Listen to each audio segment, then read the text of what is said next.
Bonjour les amis. Écoutez, aujourd'hui je voulais vous parler un petit peu de la façon de se régénérer, de pouvoir profiter des périodes de vacances pour pouvoir, après un stress intense, après une production, on va dire, d'énergie maximum, comment se régénérer. D'abord parce que nous ne pouvons pas tenir des rythmes tout le temps dans l'année. Voilà, moi j'utilise beaucoup la médecine traditionnelle chinoise, sachant que de janvier jusqu'au mois d'août, c'est la période d'énergie yang, au moment du nouvel an chinois jusqu'au mois d'août. Et ensuite, je régénère le corps pour pouvoir récupérer beaucoup plus de tout ce qui a été déjà planté, mis au niveau de la pensée. C'est-à-dire que moi, je fais en sorte que l'année démarre au mois de janvier et se termine pour moi au mois d'août. Et ensuite, septembre, octobre, novembre, décembre, je focalise. J'essaie d'utiliser davantage mon énergie pour être un rayon laser, alors que j'ai mis beaucoup d'énergie très puissante en début d'année. Et ensuite, je m'adapte.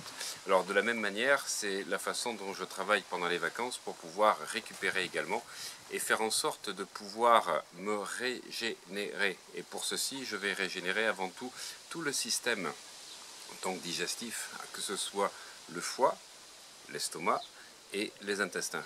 Parce que c'est comme une voiture, le corps humain est un ensemble de filtres, que ce soit les poumons comme le filtre à air, que ce soit la peau, un petit peu comme la carrosserie, et ensuite vous avez les intestins, les reins, le foie, un petit peu comme si vous avez la pompe à eau, le filtre à huile, le filtre à gasoil.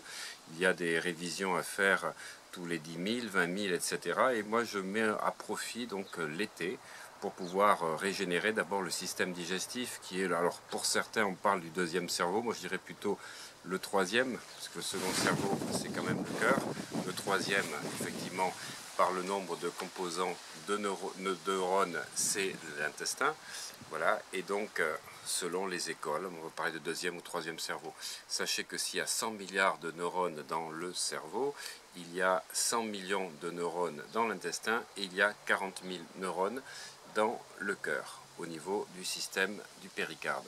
Mais même s'il n'y a que 40 000 neurones, sachez que l'intensité électrique générée par le cœur est 60 fois plus importante que l'électricité générée par un électroencéphalogramme au niveau donc des neurones du cortex, et par contre 5000 fois plus important le magnétisme généré par les neurones du cœur que le magnétisme des pensées. Alors aujourd'hui je voulais vous parler donc de ce que tout le monde entend parler, ce fameux second cerveau. Quel est-il? Comment fonctionne-t-il? Si on sait que l'évolution de tout système de vie animale est passée toujours par le développement de l'intestin et a permis au fur et à mesure, grâce à ces bactéries, d'évoluer. On sait aujourd'hui que les bactéries qui sont présentes dans l'intestin permettent effectivement de la synthèse d'un certain nombre de choses. Alors d'abord des neurotransmetteurs comme la sérotonine. La sérotonine est synthétisée à 95% par le système digestif, et pareil pour la dopamine, à peu près 80%, l'autre partie étant dans le tronc cérébral. Au-delà de la synthèse d'une vingtaine d'hormones et neurotransmetteurs, il faut savoir que l'intestin agit aussi sur l'immunité, agit aussi bien sûr sur la dégradation, mais de tout ce qui est composants, résidus qui pourraient nuire à l'énergie maximum, et puis surtout de pouvoir synthétiser tout ce qui va permettre au corps de résister aux maladies, aux bactéries, etc. Donc là-dedans, on va trouver trois types de bactéries. Les bactéries qu'on appelle les lactobacilles, et puis ensuite les deuxièmes, les bifidobacterium, et puis à côté le streptococcus. Le streptococcus saccharomyces que l'on rencontre régulièrement dans la plupart des flores de tout ce qui est yaourt, puisque les yaourts utilisent donc du Saccharomyces, du Streptococcus exactement, Saccharomyces, c'est pour permettre la digestibilité du lactose. Et puis à côté, vous avez donc les lactobacilles et les bifidobacterium. Alors il y a une quinzaine de grandes, on va dire, de familles différentes, quinzaine de souches pardon, différentes. Et ce qui est important, c'est de savoir que les lactobacilles agissent d'abord au niveau de l'intestin grêle, quand les bifidobacterium agissent au niveau du gros intestin. Et ces lactobacilles vont se diviser en lactobacilles soit casei, acidophilus, salivarius, etc. Tandis que le bifidobacterium, vous allez retrouver le longum, vous allez retrouver le bifidus, etc.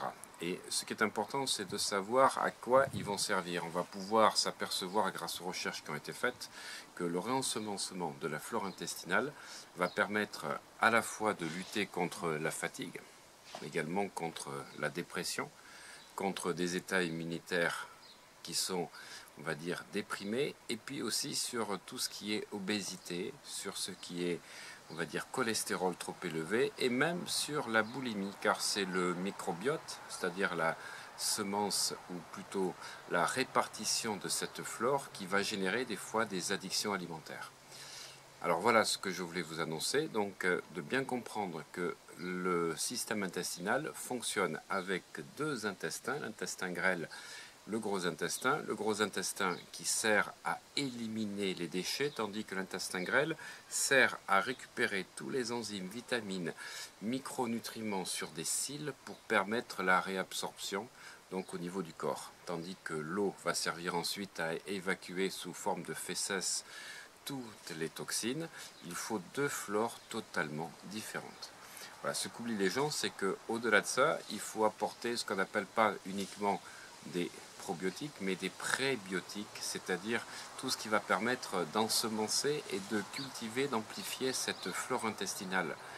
Auquel cas, c'est tout ce que vous trouvez aujourd'hui dans l'alimentation qu'on appelle de plus en plus vivante, c'est-à-dire les fruits, les légumes qui vont permettre d'apporter tous les aliments, tous les éléments, tous les nutriments dont la flore intestinale, qui est différente et variée tout au long de ce tube digestif de 9 mètres, qui a besoin de permettre à chaque souche de se développer. Voilà, donc maintenant, pensez intelligent, pensez avec votre intestin, réfléchissez à manger de plus en plus de fruits, de légumes.